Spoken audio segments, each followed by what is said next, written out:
On July 4th, 1776, the Founding Fathers voted to make Jefferson's final draft the official Declaration of Independence, and really what the founders were actually signing was their death notice. These brave men, they were willing to risk everything for a vision of true freedom. Of the 56 signers who signed the Declaration of Independence, 9 died of wounds and hardships during the war. 5 were captured and imprisoned, and in each case with brutal treatment.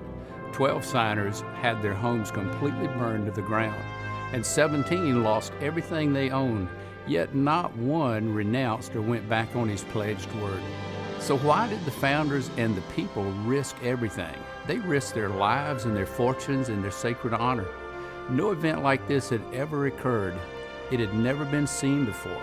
And in all the records of the human race, for the first time, one people announced themselves as free men and women, and they claimed the rights of the laws of nature and of nature's God. So they risked everything because they knew that there was divine providence in their founding. And that brings us to where we are now as a nation. America is in very grave danger of what seems to be the purposeful erosion of the absolutes that led to our founding and the same absolutes that ensure that our republic can last.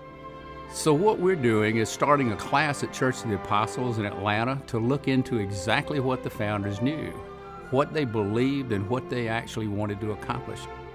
The founders knew that there was a distinct purpose for the events that took place at that time in history.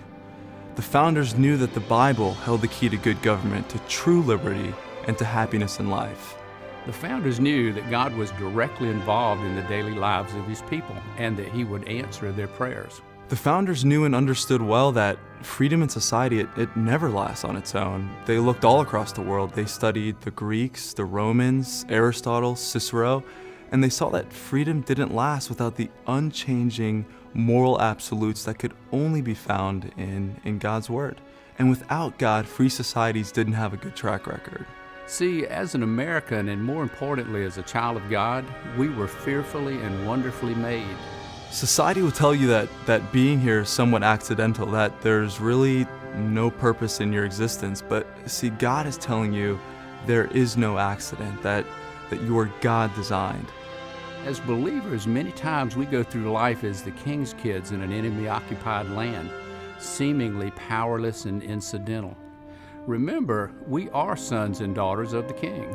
We're not on a path of becoming a son or a daughter. We already are. Jesus came to save. There's freedom in His name, true freedom. The world looks to us to be a city on a hill, a shining light in all the world. It's a great responsibility, but with God's help, it's still ours to defend. The goal of this class simply is to get people back to studying the Scriptures, to have the confidence that Joshua and Caleb had when they faced what seemed to be immeasurable odds, and to discover what the founders knew and what made this country, America, the most successful experiment of true freedom in all of human history.